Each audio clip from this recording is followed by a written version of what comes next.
ओम शांति। परमपिता परमात्मा शिव को जानने की इस रूहानी यात्रा में हम आगे बढ़ेंगे। पिछले रिकॉर्डिंग्स में हमने देखा कि कैसे भगवान ने आकर जो है अम, ब्रह्मा द्वारा माता का पाठ बजाया और भगवान जो है अभी वर्तमान में शंकर के द्वारा बाप टीचर और सदगुरु का पाठ बजा रहे हैं। तो अभी आपके मन में सवाल उठता होगा कि वो व्यक्ति कौन है। ठीक है, तो ये तो ब्रह्म बाबा है। ठीक है, यही दादा लेखराज है जिनमें भगवान ने प्रवेश किया था, जिसके आधार पर ब्रह्म कुमारी ईश्वर विश्वविद्यालय नाम पड़ा था। फिर प्रजापिता ब्रह्म कुमारी ईश्वरी विश्वविद्यालय नाम बदल गया प्रजापिता को इंडिकेट करते हुए कि भविष्य में भगवान प्रजापिता के द्वारा पाठ आगे बढ़ाएंगे। तो अभी वर्तमान में पहली बात तो ये है, आपको लगता होगा कि ब्रह्म कुमारी इसके थ्रू ही ये कार्य अभी आगे बढ़ रहा है, तो वो हम आगे क्लियर करेंगे। लेकिन जब भगवान ने दूसरा रथ लिया होता है तभी भगवान को सब लोग नहीं पहचान पाते हैं। जो भी ब्रह्मा के बच्चे बने हुए होते हैं, जब भगवान ने माँ के रूप में पाठ बजाया, उनके द्वारा जो जो भगवान के बच्चे ब्राह्मण बने हुए होते हैं, तो जैसे हमने कहा था कि दो टाइप के ब्राह्मण होते हैं, मुखवंशावली और कुखवंशावली।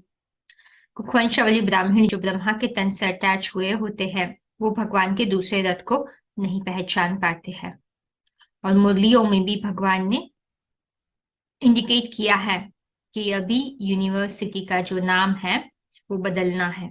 जैसे पहले भी बदला, यानी ओम मंडली से ब्रह्म कुमारी से प्रजापिता ब्रह्म कुमारी, और अभी भगवान जब बाप टीचर सदगुरु का पाठ बजाते हैं तभी मुरलियों के अनुसार वो नाम बदलता है।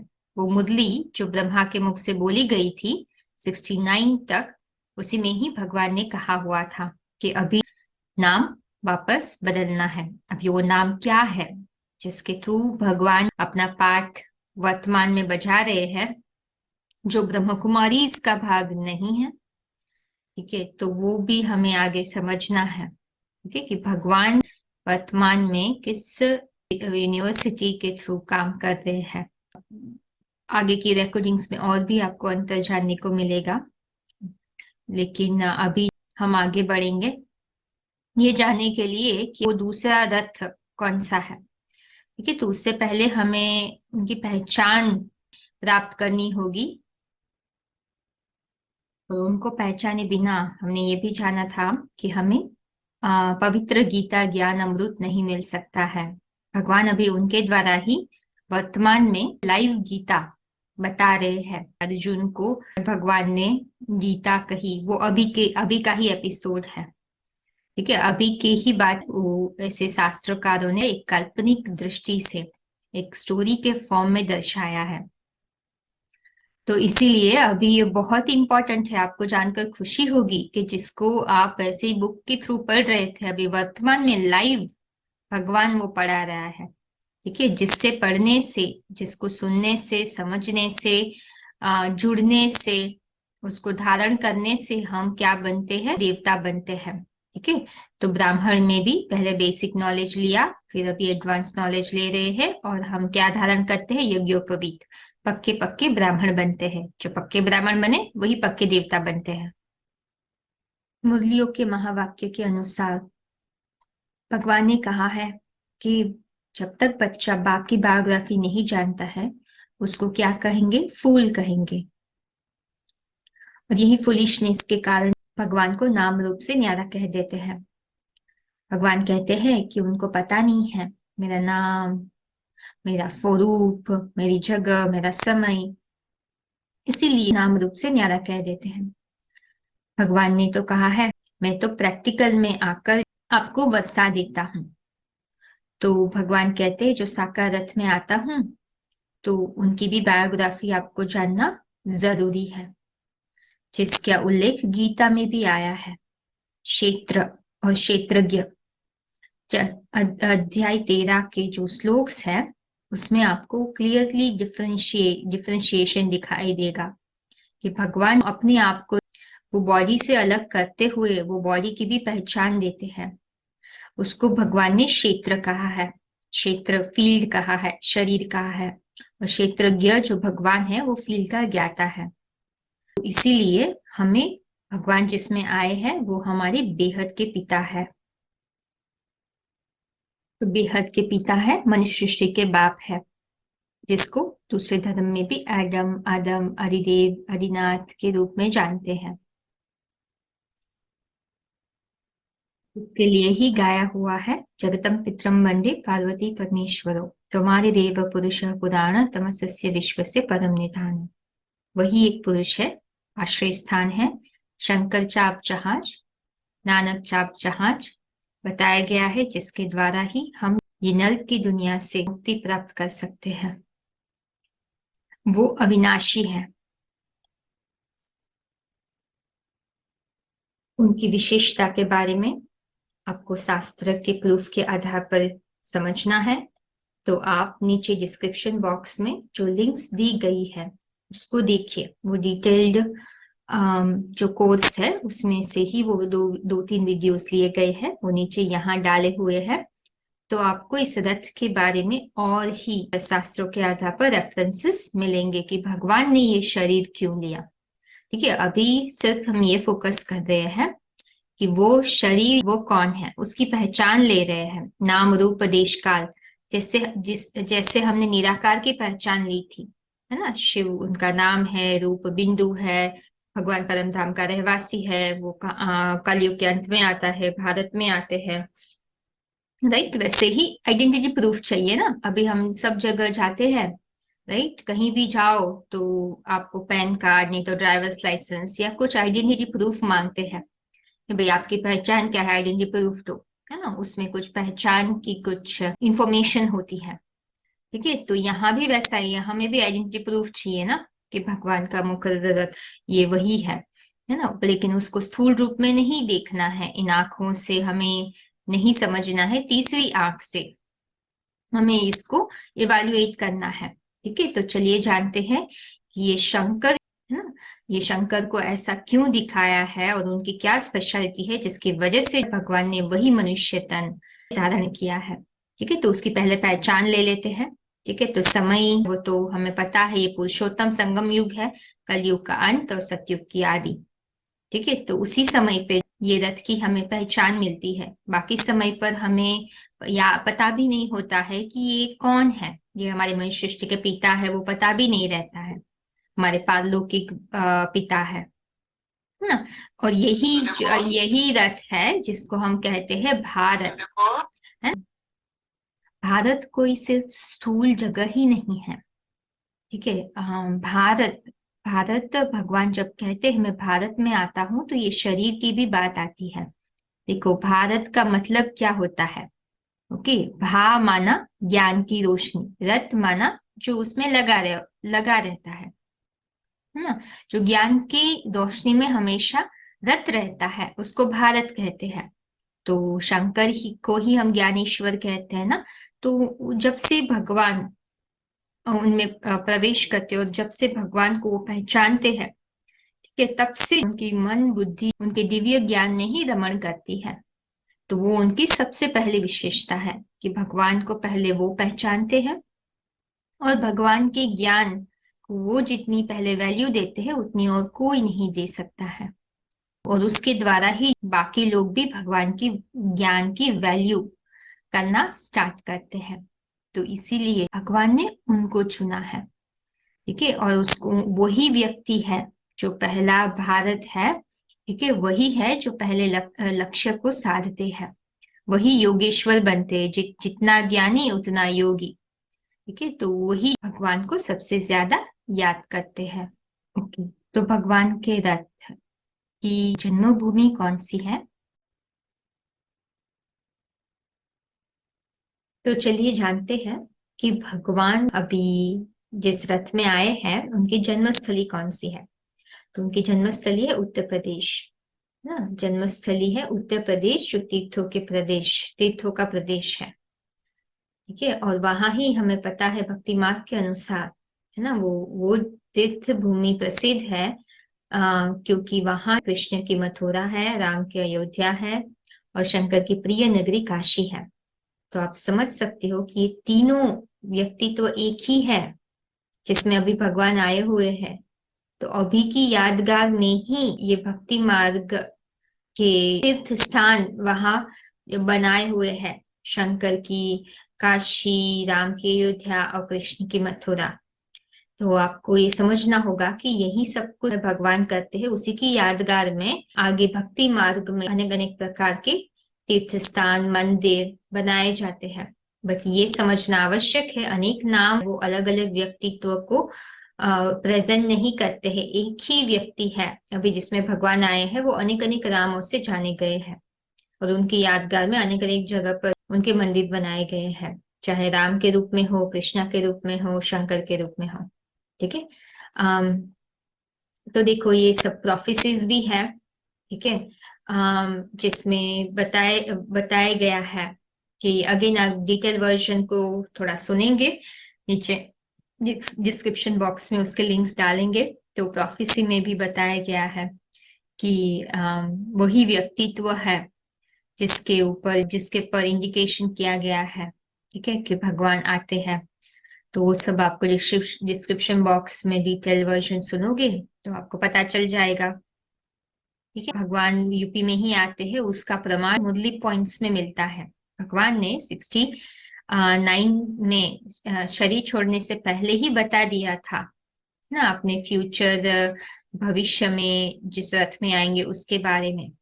ठीक है, और भगवान उत्तर प्रदेश में भी, जैसे मगध का जो प्रदेश है, उत्तर प्रदेश को शास्त्रों में पहले हिस्ट्री में मगध देश के नाम से भी जाना गया है। ठीक है, और उत्तर प्रदेश में भी कौन से गांव में आते हैं भगवान? ठीक है, उत्तर प्रदेश में भी जिला कौन सा है? ठीक है, डिस्ट्रिक्ट कौन सा है? फर्रुखाबाद है। ठीक है, तो फर्रुखाबाद में भगवान आते हैं। और यूपी का ऑल्सो यूपी का मतलब भी एक है जो इसमें बताया गया है कि यूपी, आप पहले नॉलेज को पी लो। ठीक है, इसे वो भी एक कारण है। तो ये सब एक सब एवरीथिंग जो यहाँ बताया जा रहा है उसके पीछे सिग्निफिकेंस है कि भगवान ने ये ही क्यों चूज किया। ठीक है, तो फर्रुखाबाद माना जिसको फकूर है। ठीक है, आप जिस जगह जिससे आबाद हुई है, जिसको फकूर है कि भाई हमारे यहाँ भगवान के रथ ने जन्म लिया, तो उस आधार पर भी प्लेस का सिग्निफिकेंस है। ठीक है, और फर्रुखाबाद ये सब मुरली पॉइंट्स है। भगवान ने जो ब्रह्मा बाबा के शरीर छोड़ने से पहले जो महावाक्य बताए थे वो यहाँ आपको मिलेंगे। डिटेल वर्जन में जाओगे तो अच्छी तरीके से सुन पाओगे। अगेन डिस्क्रिप्शन बॉक्स में लिंक है। अभी गांव कौन सा है? तो भगवान जिस रथ में आते हैं वो गांव कौन सा है? भगवान ने तो मुरली में कहा हुआ है कि गावड़े के छोरे में आते हैं। ठीक है, वो तो छोरा तो गरीब होगा ना, तो भगवान ऐसे ही गांव में आते हैं। भूमि भूमि होगी जो सबसे ऊंचा तीर्थ स्थान होगा उत्तर प्रदेश में भी, सब तीर्थों का भांजा कहलाता है, वो है कंपिला। ठीक है, कंपिल गांव है एक उत्तर प्रदेश में। ठीक है, तो वो सबसे ऊंची तीर्थ भूमि गाई हुई है। ठीक है, जहाँ जैसे शास्त्रों में भी कहते हैं कलंकीधर अवतार ना, उनका भी एक संभल गांव में कहते हैं, वो उत्तर प्रदेश में ही इंडिकेशन दिया हुआ है। ठीक है, भगवान स्पेसिफिकली हमें बताते हैं वो रथ कहाँ है। वो रथ ये कंपिल में जो सब तीर्थों का भांजा है। अभी वो किसी को पता नहीं है। ठीक है, वो जगह के बारे में भगवान आते हैं तभी उनकी महत्वता सबको पता चलती है। भगवान तो ऐसी जगह पर आते हैं जहाँ 2 वक्त की रोटी भी नहीं मिलती है, जहाँ 36 प्रकार के भोजन मिलते हैं, वहां भगवान नहीं आते हैं। इसलिए भगवान को गरीब निवास कहा जाता है। ठीक है, जैसे वहां भी जैसे हर पहले गंद शब्द से सब रेलवे स्टेशन का नाम रखा गया था, अभी गंज कर दिया। तो माना ऐसी गंदी जगह पर भगवान डर्टी डर्टी गांव में आता है, लेकिन गरीब निवास बनकर आते हैं। ठीक है, तो भगवान पहला गरीबों का उद्धार करता है। गरीबी होते हैं जो भगवान को पहले पहचानते हैं। ठीक है, तो भगवान उस रथ में वहां आते हैं और उस रथ की विशेषता क्या है? वो एक साधारण तन है। भगवान ने मुरली में कहा है कि बहुत साधारण वेशभूषा में रहते हैं, कोई उसको जैसे अहंकार नहीं होता है, सामान्य मनुष्य उसको पहचान भी नहीं सकते हैं कि भाई ये भगवान का रथ होगा ना। भगवान सादा मनुष्य तन में आके साधारण कर्म करते हैं, इसलिए सब लोग नहीं पहचान पाते, जैसे गीता में भी कहा हुआ है ना। और कोटों में से कोई, कोई में से कोई भी, कोई ही मुझे पहचान सकता है ना। वही भगवान बताते गीता में, श्लोक्स में बताया हुआ है कि सब लोग भगवान को नहीं पहचान पाते। भगवान को सब स्थूल रूप में जानना चाहते, चमत्कार करेगा है ना, कुछ तो बहुत सारे फॉलोवर्स होंगे, तो ऐसे ऐसे करके वो सब स्थूल रूप के आधार पर भगवान को पहचानना चाहते हैं। लेकिन भगवान तो एकदम विपरीत है। जिस तरीके से वो हमें पहचानने को बोल रहा है, वो सबसे अलग है। उसके ज्ञान ही उसकी पहचान है। ठीक है, तो भगवान एक साधा मनुष्य तन में आके जो ज्ञान दे रहे हैं, उसके आधार पर हम पहचान सकते हैं।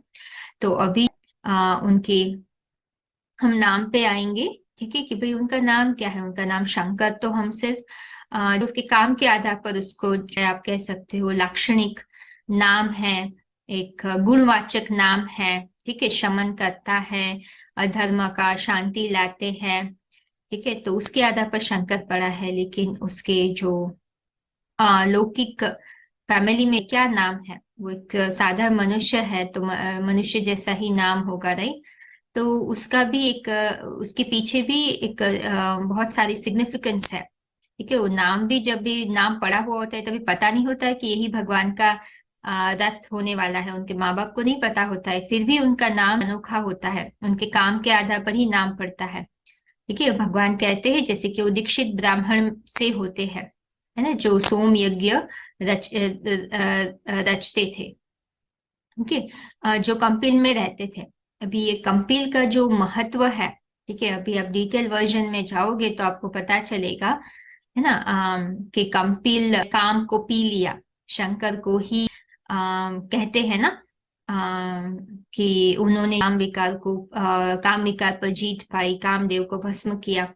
इसलिए शंकर का जन्म जो है जहाँ हुआ है, उसके काम के आधार पर ही नाम पड़ा हुआ है ना। कि देखो कितनी विशेषता है कि भाई वहां ही भगवान के रथ का जन्म हुआ, पहले कुछ नहीं पता था, लेकिन उस पे ही लागू होता है ना। तो हर एक चीज निर्धारित होती है ना।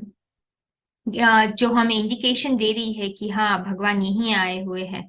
ये हर एक चीज का सिग्निफिकेंस है जहाँ भगवान आते हैं। ठीक है, तो और काम्पिल्य के हिसाब से ब्रह्मा विष्णु शंकर तीनों का नाम है, ये शब्दों में समाया, ये शब्द में समाया हुआ है ना। जैसे देखो यहाँ उसके रेफरेंस आए हैं। जैसे देखो यहाँ भी विमलनाथ पुराण में जैसे बताया गया है। ठीक है, और बाकी रेफरेंस में पुराण के बाकी रेफरेंसेस पुराण के उसके आधार पर भी देखो बताया गया है कि वही जगह है, परफेक्ट टाउन है कंपिला, है ना, जहाँ से सब लोग पापों से मुक्त होते हैं। ठीक है, और बुद्धिस्ट लिटरेचर में भी कंपिला की महानता की गई है ना। और कंपिल को काली क्षेत्र भी कहा गया है। ठीक है, बताया है कि Mahesh Shankar was born in Kali Kshetra, है ना। शंकर का जन्म काली क्षेत्र पर में हुआ था, महेश का जन्म। ठीक है, और जो उनकी तपस्या संपूर्ण होने के बाद वो काशी में रहे। ठीक है, वो बताया गया है। और कंपिल ही है जो ज्ञान तीर्थ भी माना गया है, एक पवित्र भूमि भी माना गया है। कहते हैं कि पांडवों ने भी वहां गुप्त निवास किया था। ठीक है, सेज कपिल, ऋषि कपिल की भी यादगार वहां है। ठीक है, वहां कपिल मुनि ने तपस्या की थी। विमलनाथ टेम्पल, श्वेतंबर, दिगंबर, जैन के मंदिर भी वहां प्राप्त होते हैं, शिवलिंग भी वहां मिलता है ना। और ये जो कंपिल शब्द है, जैसे बताया गया था कि ये ब्रह्मा विष्णु शंकर, है ना, यहाँ बताया कम वो ब्रह्मा के ऊपर आता है, पी पिनाकी शंकर के ऊपर लागू होता है। और जो ल है, फर्स्ट सिलेबल है, वो लक्ष्मीपति पे, विष्णु पे लागू होता है ना। तो यही एक जगह है जो मानी गई है। ठीक है, कि मानी गई है, consider the place of three personality, है ना। ब्रह्मा विष्णु शंकर की भूमि मानी गई है in the beginning of the world. और फिर ये बहुत ही एंशंट पुरानी प्राचीन भूमि मानी गई है। ओके, जिसका नामो निशान नहीं है मनुष्य के मस्तक पटल पर। तो यहीं से ही भगवान ने सत्य ज्ञान देना चालू किया था, तो वो किसी को ज्ञात नहीं है।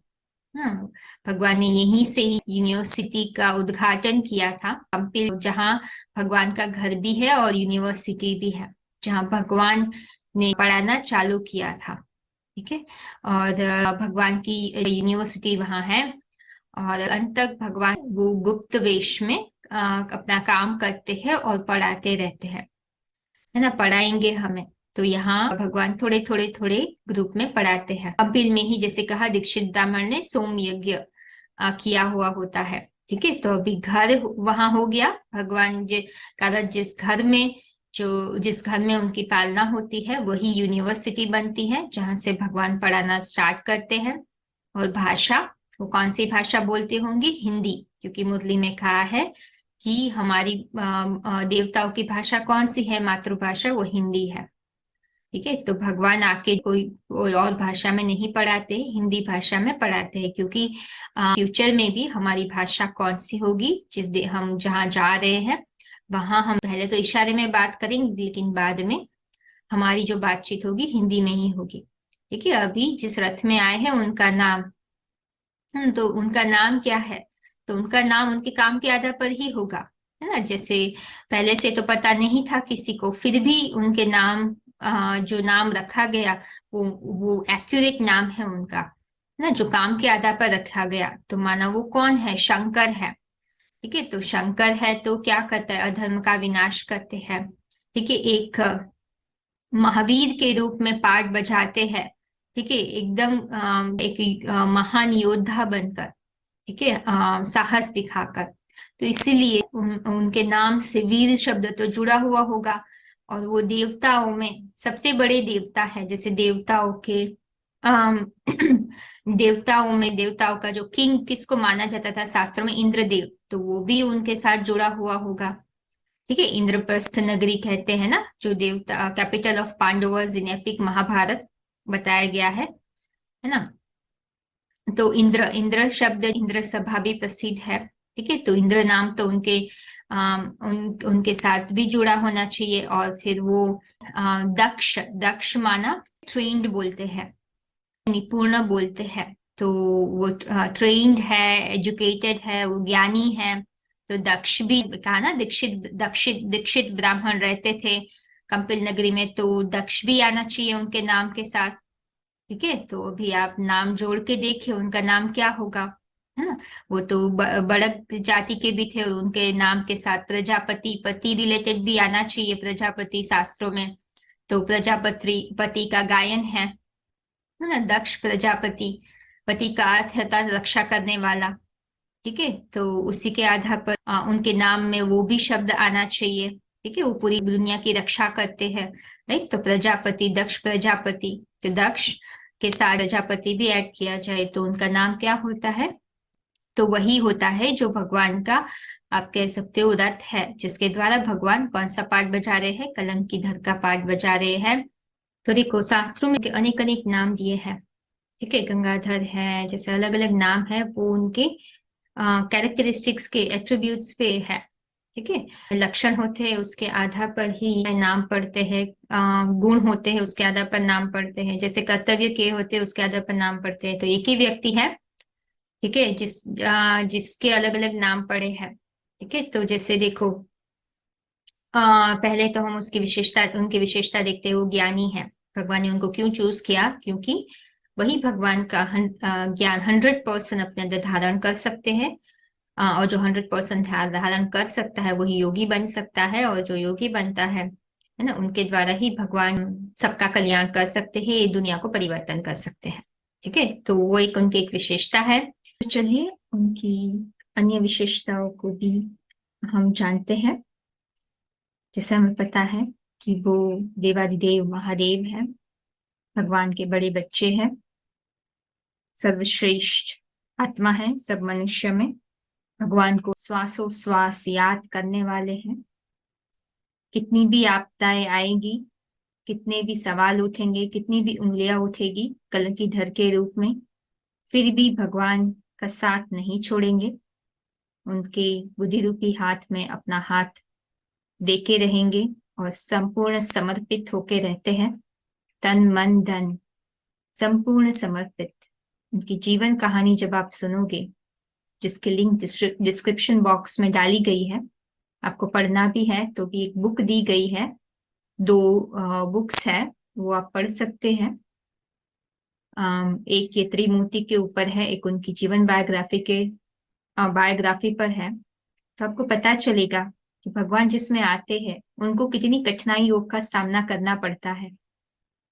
हम तो उसका अंश मात्र भी नहीं करते हैं, तो भगवान आता है तो उनकी भी कठिन परीक्षा होती है। इसलिए भगवान उनको चुनते हैं जो हर परीक्षा में पसार होते हैं और पास भी होते हैं, पास विथ ऑनर होते हैं। तो वो एक साधारण तन है, उनके पास रहने के लिए छत नहीं होती है, खाने के लिए रोटी नहीं होती है, पहनने के लिए कपड़े नहीं होते हैं, लेकिन उनकी बुद्धि भगवान के निश्चय से नहीं हटती है। कोई उनका विश्वास ना भी करे, अकेले चलो रे, कोई साथ दे या ना दे, उन्होंने भगवान का हाथ कभी नहीं छोड़ा। इसीलिए भगवान ने उनको चुना। पूरे काल चक्र में 84 जन्म के काल चक्र में पूरे जन्म लेते हैं, हमेशा सच्चाई के सामने लड़ते हैं, कहते हैं जो जैसा है उसको वैसा ही प्रिय होता है। भगवान को सत्यता प्रिय है, इसलिए भगवान ने उनको चुना जो जन्म जन्मांतर हमेशा सत्यता का साथ देता है और दिल का साफ है, अंदर है वही बाहर है। इसलिए भगवान की वाणी बहुत लोगों को कड़वी लगती होगी, लगता होगा ये पर्सन की पर्सनालिटी के आधार पर तो लगता नहीं है कि भगवान आए हैं, लेकिन सच्चाई सच्चाई कड़वी होती है। साफ दिल मुराद हासिल, जहां सच्चाई होती है अंदर बाहर सफाई होती है और मन की अटूट शांति होती है और ज्ञान की गहराई होती है, जो हमें प्रैक्टिकल में उस व्यक्तित्व के जीवन चरित्र से पता चलता है। निराकारी स्थिति का प्रमाण भी हमें मिलता है उनके द्वारा, जो आत्मिक स्थिति की पराकाष्ठा तक पहुंचते हैं और निर्मोही दुनिया में रहते हुए भी मन बुद्धि से डिटैच होके रहते हैं, जैसे कि स्वर्ग की दुनिया में रह रहे हैं, नई दुनिया कैसे लानी है उस विचार में वो खोए हुए होते हैं। आत्मिक स्थिति के अभ्यास में, भगवान की याद में और सेवा में हर सेकंड अपना समय सेवा में देते हैं, समर्पित भावना से। जैसे पहले भी बताया गया, भगवान को ज्ञानी तो आत्मा विशेष प्रिय है, तो वही है जो भगवान का संपूर्ण ज्ञान अर्जन करते हैं और भगवान के समान बनते हैं। इसलिए शिव शंकर को एक कह दिया है, और मुसलमानों भी कहा है, आदम को खुदा मत कहो, आदम खुदा नहीं, लेकिन खुदा के नूर से आदम जुदा नहीं। क्रिश्चियंस में भी कहते हैं, Adam is made in the image of God. पुरुषों में उत्तम है, इसलिए गीता में भी उनकी विशेषता गाई गई है, पुरुषोत्तम के नाम से उन्हें जाना गया है। अव्यक्त मूर्ति नाम भी बताया गया है उनकी ऊंची निराकारी स्थिति को दर्शाने के लिए। उनको अमोघ वीर्य भी कहा गया है। वो स्त्रियों के बीच में रहते हुए, कोई भी परिस्थिति में रहते हुए, वो काम विकार से डिटैच रहते हैं, अपने वीर्य को अंश मात्र भी क्षीण नहीं होने देते हैं। वो सारी दुनिया के परम निधान है। भगवान उनके द्वारा प्रैक्टिकल में पाप टीचर सदगुरु का पाठ बजाते हैं और वो तीनों पाठ बजाने में सक्षम है। भगवान उनके द्वारा तीनों पाठ बजाने में सक्षम है। वो सब प्राणियों के साथ घुल मिलकर सब पे अपना प्रभाव डालने की विशेषता रखते हैं, क्योंकि वो सब प्रजा का पिता है। इसीलिए सब लोग उनको मानते हैं, झुकते हैं, उनको मनुष्य सृष्टि का बीज, बेहद के पिता स्वीकार करते हैं। महाराजा श्री नारायण, आदि श्री नारायण के रूप में उनको उनका गायन करते हैं। वह परम पिता परमात्मा की श्रीमत पे पूरी पूरी चलने वाले होते हैं। हर एक परिस्थितियों को सामना करने के लिए सक्षम रहते हैं। उनमें अटूट सहन शक्ति रहती है, इसलिए सबसे बड़े देवता बनते हैं। देवताओं का सबसे बड़ा गुण है सहनशीलता। सहनशीलता सर्वगुणों का राजा है। जिसमें जितनी सहनशीलता होती है उतनी और सामना करने की शक्ति होती है, उतना ही बड़ा वो देवता बनता है। वो स्वाभिमानी है, अपने स्वमान में स्थित रहते हैं, किसी के प्रभाव में नहीं आते हैं, सिर्फ भगवान के सामने झुकते हैं। ऊंचते ऊंच स्वाभिमानी की यादगार जो गुरु शिखर है, उनकी यादगार में बनाई गई है।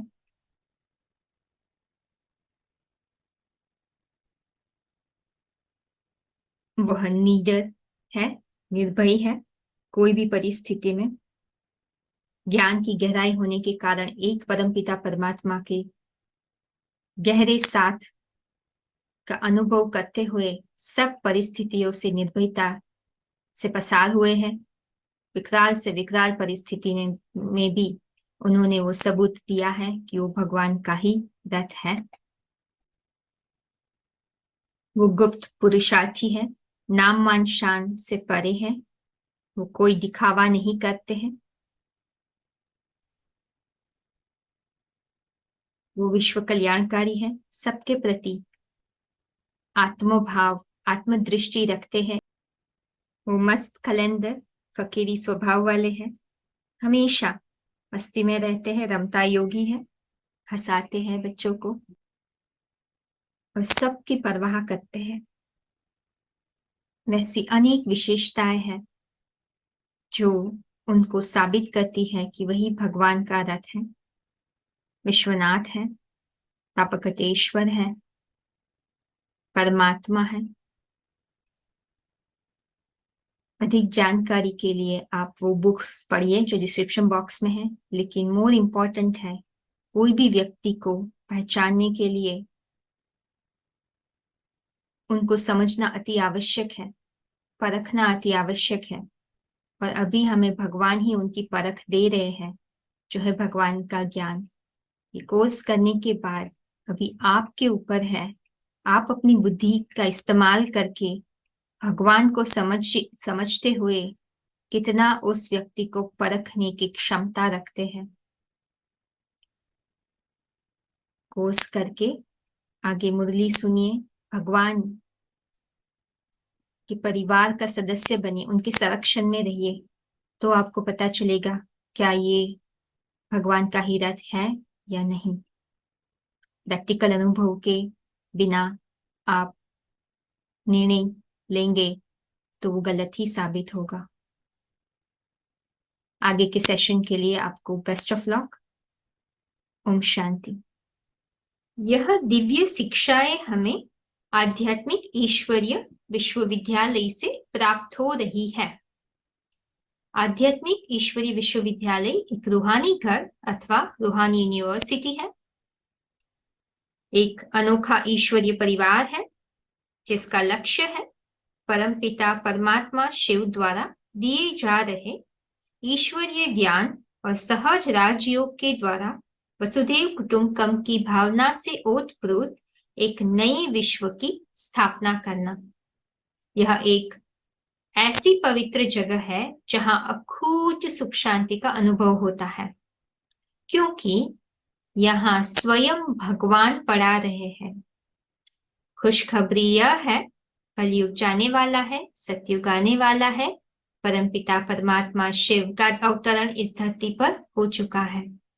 वर्तमान में परमपिता परमात्मा शिव अपने मुकर रथ द्वारा, जिनको आदि पुरुष अथवा एडम, आदम, आदिदेव, शंकर, आदिनाथ के नाम से अलग अलग धर्मों में जाना जाता है, उनमें प्रवेश करके स्वयं प्रत्यक्ष रूप में राज विद्या राजयोग का श्रीमद् भगवद गीता का उत्तम ज्ञान दे रहे हैं। ये हमारा आपको हार्दिक निमंत्रण है कि आप थोड़ा समय निकालकर आध्यात्मिक कोर्स के माध्यम से परमपिता परमात्मा को पहचान कर अपना श्रेष्ठ भाग्य बनाएं और निरंतर सुख शांति का अनुभव करें। ओम शांति।